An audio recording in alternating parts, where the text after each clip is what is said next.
越南宁平省华旅市拥有越南唯一的世界文化自然双遗产长安名胜群。我在这里拍了3集影片，既涵盖这里的乡村人文、民间习俗、历史文化，亦有自然地理、壮丽风光。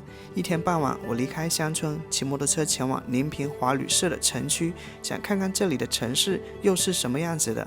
不料因为一个小意外，阿叔的越南旅行再次戛然而止，仓促回到中国，究竟是怎么回事？在阿叔闯越南第30集，欢迎跟着我的镜头看看越南的古城和中国的古城分别是什么样的，它们之间有多大的差别。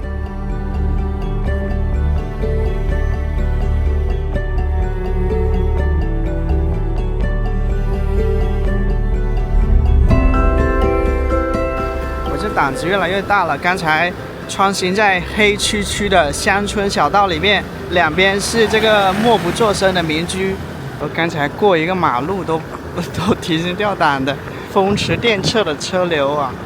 现在来到了这一片非铺装路了，应该这个就是村子跟城市之间的一段过渡地带。这是我第一次单人出国，并且第一次骑行在越南乡下的小路上。我不知道如果是别人，他一个人来到东南亚国家乡下旅行是什么心情。从我个人来说，我心里是挺紧张的，很多情绪好像身在异乡的话会不由自主的放大。在我的视频底下看到过一条留言，他觉得到处去拍视频的博主都是胆子很大的，那有没有可能那是他克服了很多困难的结果？我不想假装既勇敢又大胆，那不是我的作风，我只想真实的记录我自己的感受。穿过一段飞着灰尘的非铺装路啊，来到了这个沥青路上了，一下宽阔了许多，应该快进城了，这里可能也是城区了。这里是到了城里了，我先看看去哪个地方啊？骑着摩托车在市区里转了一圈啊，我发现这里应该就是市中心了，市民娱乐中心。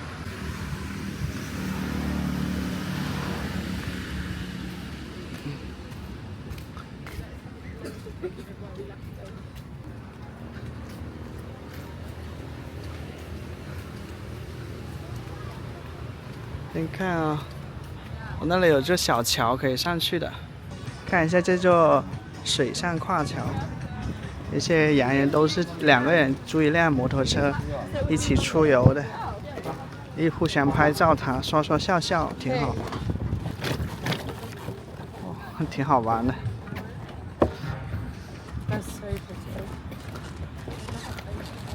我在视频上看过惠阳古镇，好像类似的感觉。河流。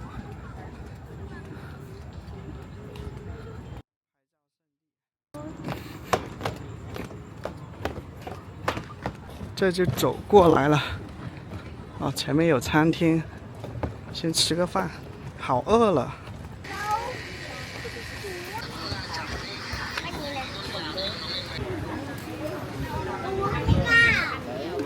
在地图上显示这里叫老城。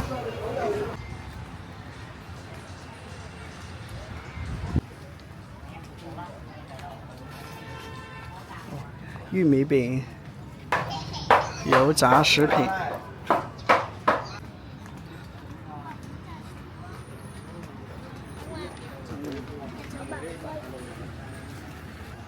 绕着这个湖走一圈，大概2公里左右吧。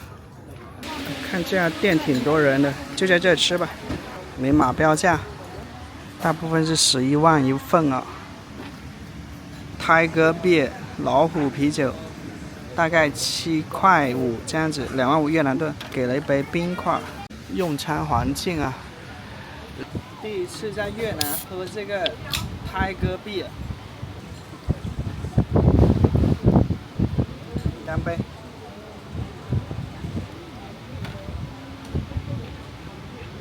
哦，这个好喝，这个比那个西贡啤酒好喝，西贡啤酒太苦了。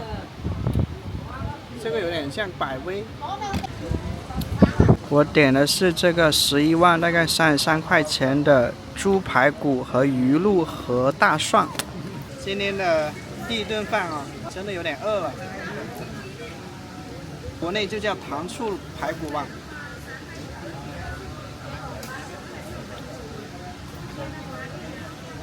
咸甜口味，还可以。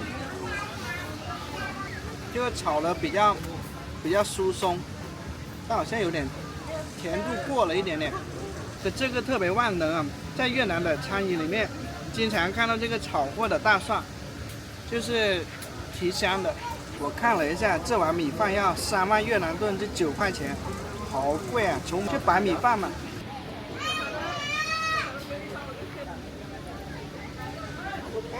这干葱裹在排骨上，吃饱了。总共消费14万越南盾，大概42块钱。倒是那个叫糖醋里脊，味道还可以。继续逛，果然好风景还是更吸引人啊。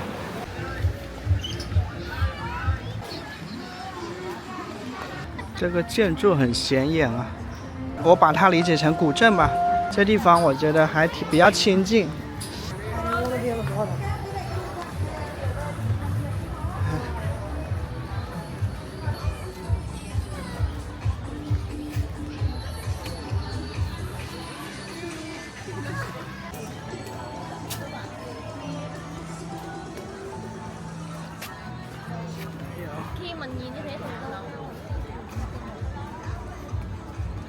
在这坐一会儿吧。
公元968年，越南丁布领统一越南，建立越南首个统一的政权丁朝，定都今天的华吕市。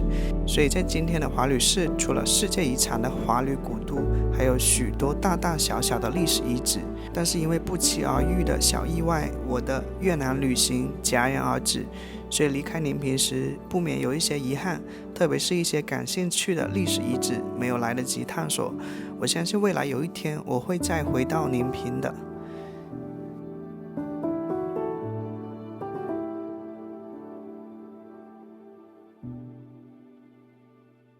3层的一个塔，里面有哇，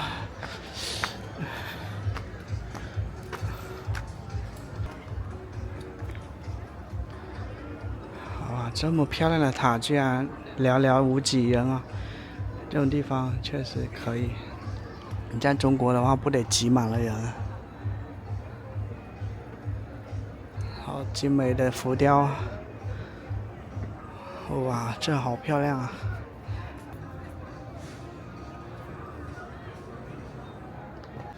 哇，太精美了，有点被震撼到。你看它是360度啊，每一个角落都有精心雕琢的这个浮雕，祥云、观音菩萨、佛祖，你看上面是这个鎏金的一些，哇塞！看一下，它是用这个，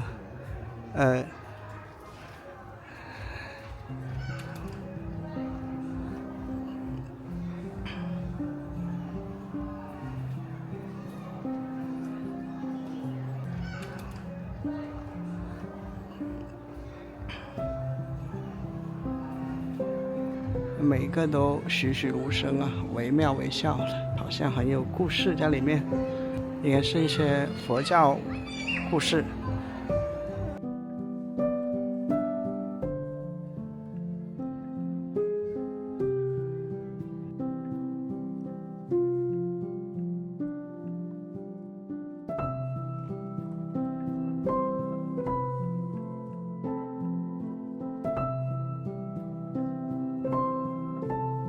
这个水上浮桥通往第二座塔，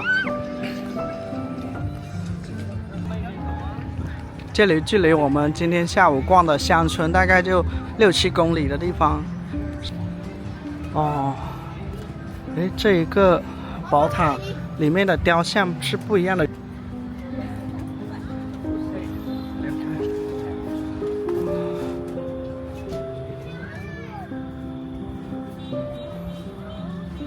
这里的话，香气扑鼻的。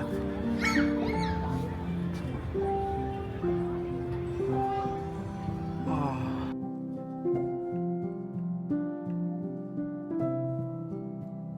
但是图案是不一样的。这里出现了一些女性人物的浮雕了。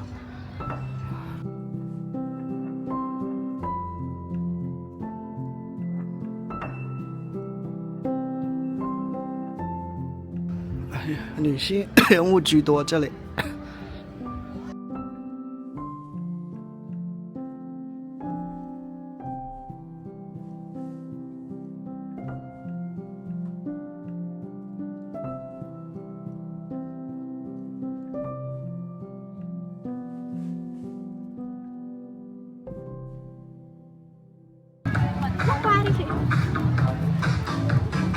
我发现这有个洞穴，哇，在市中心居然有这种好玩的点。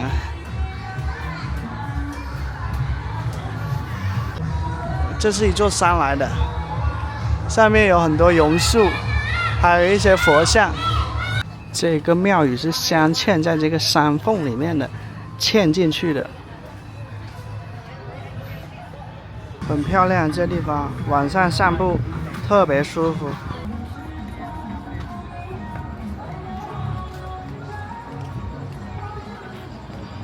准备第一次骑摩托车从越南的城市回村里面，有点紧张。其实现在快9点了。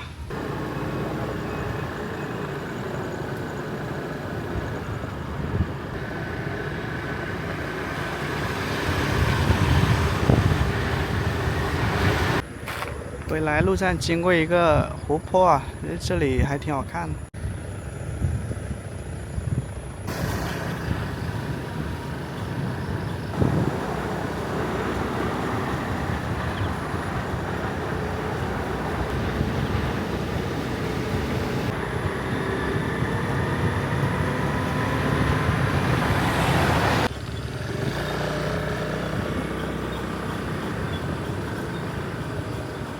进村了。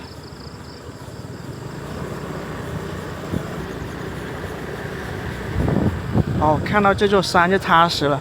我的窗户面向的就是这座山，意味着到啦。不由得想到说，哈哈，终于安全回来了。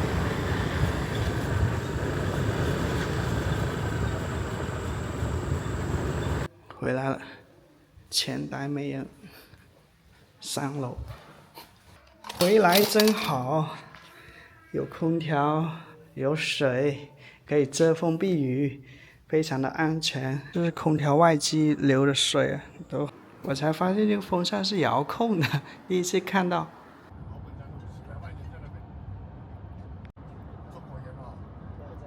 在刚才骑车回民宿的路上，我还想着明天再去探索越南第一个南北统一的皇朝丁朝的首都遗址及华旅古都，这是宁平省华旅市最值得参观的历史遗址，这大概也是它能成为世界文化自然双遗产的原因之一。然而在次日一早，也就是我在宁平华旅市的第3天早上，我就仓促地搭车回到越南河内，再从河内坐大巴回到了中国广西南宁市。为什么这次越南旅行如此突然就中断了？在华旅市第2天晚上，我在宾馆里发现嘴里流血不止。最近这1个月隔三差五的嘴里流血，我感觉是我的一颗智齿顶到牙龈了。我觉得这个问题不能再拖延，务必及早治疗，因为后面我还要前往越南中部、越南南部，完成这些地方的旅行，至少还要1个多月的时间。趁着宁平华旅市离广西南宁还不算太远，及早治疗才能后顾无忧的出发。所以我回南宁拔了1颗智齿，果然拔完智齿后再也没有嘴里流血的情况发生。拔完智齿以后，我听说中越边境的德天跨国瀑布迎来了丰水期，它是中国唯一的跨国瀑布，也是亚洲最大的瀑布。它位于归春河的其中一段，一半归越南，一半归中国，落差大，水量丰富。它也是仅次于伊瓜苏瀑布、维多利亚瀑布、尼亚加拉瀑布的世界第4大瀑布。我从去年就想去看德天跨国瀑布，但去年我在广西的时间，它都是枯水期，于是没去成。最近广西连下了好多天的大雨，终于等到了德天跨国瀑布水量充沛的时候。德天跨国瀑布位于崇左市大兴县，所以呢，我从南宁坐高铁来到了崇左市。到崇左市时已是傍晚，于是我在崇左市太平古城附近暂住1晚，计划明天一早再前往德天跨国瀑布。在崇左南站下车的旅客，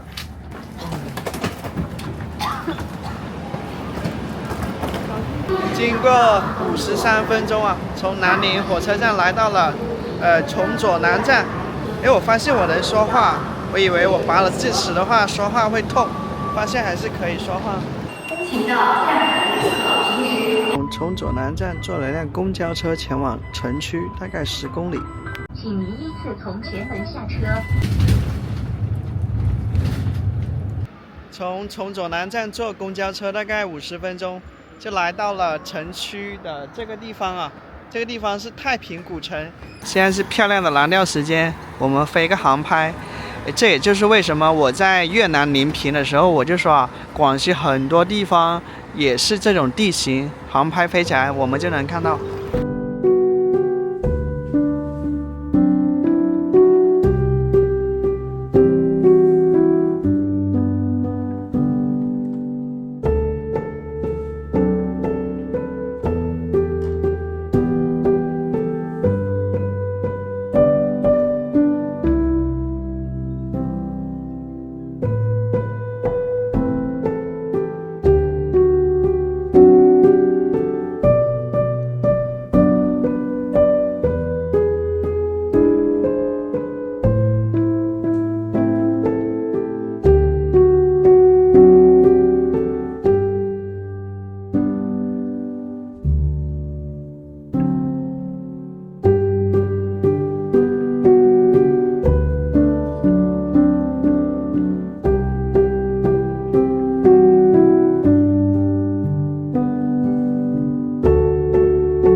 爬楼梯，开盲盒，噔噔噔噔，看一下，一个小房间，洗手间，70元。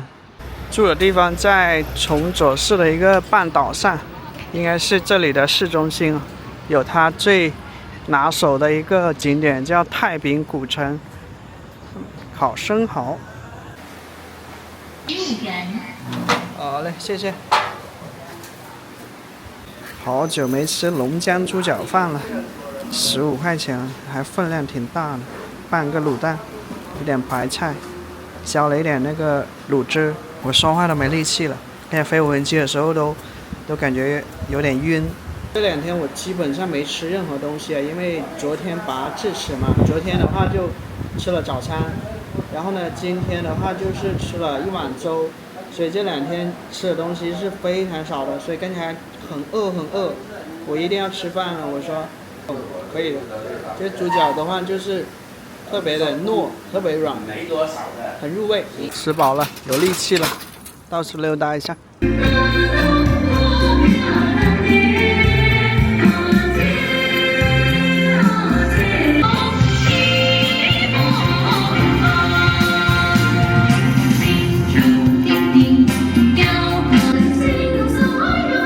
太平府墙，朝阳门。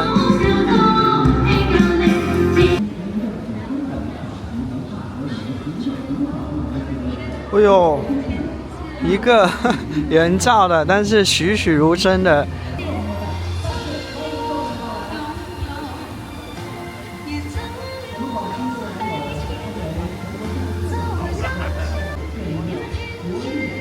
太平府。这边有2个历史古迹是比较有名的，一个是这个太平府，另一个就是我们熟知的友谊关啊，古称镇南关。怎么样？我想到不久前在临平去游览的那个地方呢，哈哈。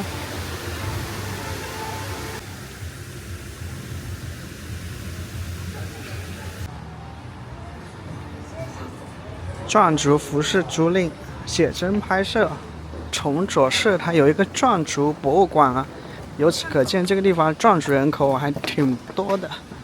国内啊，就是如雨后春笋般拔地而起的，还挺冷清的，人不多啊。这边是土菜馆，农家土菜馆、壮乡菜馆。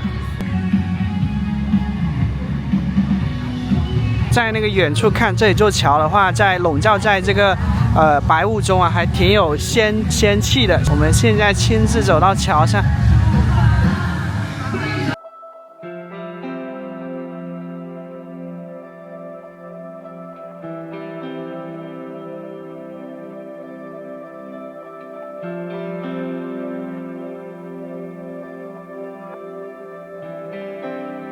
崇左离越南已经很近了。崇左的平祥市跟越南的老街省是接壤的，越南特产店。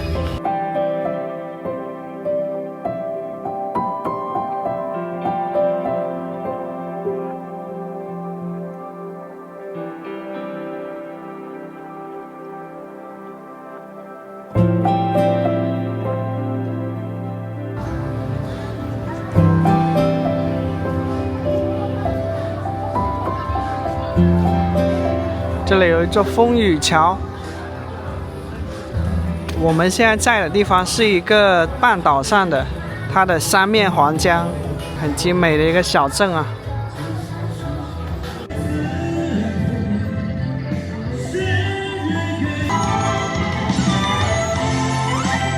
这个水中的小圆台，演员们正在排练。今天是5月29号，明天才正式演出。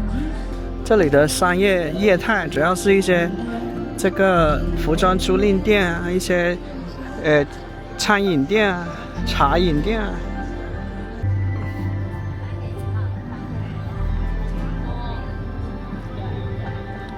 吃完饭在这个地方走一走啊，还挺好的，第一次来嘛。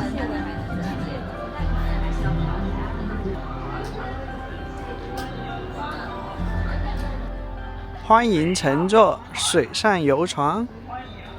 我感觉整个这一片场域啊，都是演出的舞台啊。这个一个小地方都能进行无人机灯光秀啊，看得到吗？远远的，这个是一个什么图案呢？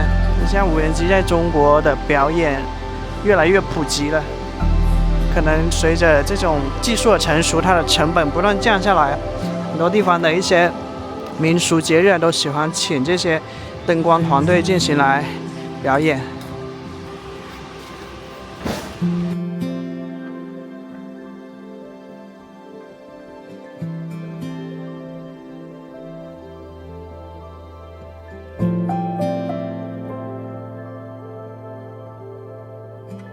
好多人都抬头拍这个无人机灯光秀表演。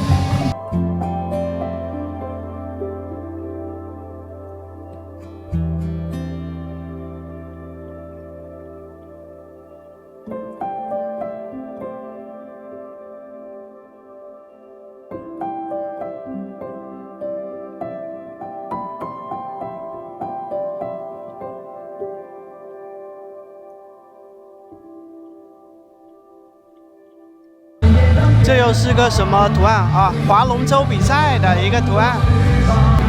哇，这个好像是一张画卷突然动起来的感觉，很奇妙。你能看出来吗？3个男子在划龙舟啊！龙舟竞渡，家国同舟。这个是银河系，哼。说的那样，他们潮汕地区的莺歌舞啊，在全国可以说到处开花。这个是在练习莺歌舞的一个时候。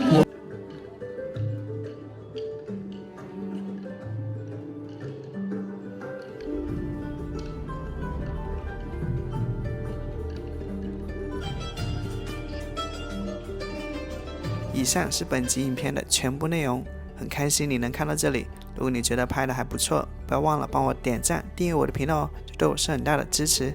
下期影片和我一起近距离领略一下中国唯一的跨国瀑布、亚洲最大、世界第4大的瀑布——得天跨国瀑布，分享可能是油管上最丰富、最多角度的瀑布航拍。虽然我在此之前已看过许多得天瀑布的视频，但当我真正站在瀑布底下时，依然大感震撼。好了，感谢收看本期影片，我是阿树，我们下期见。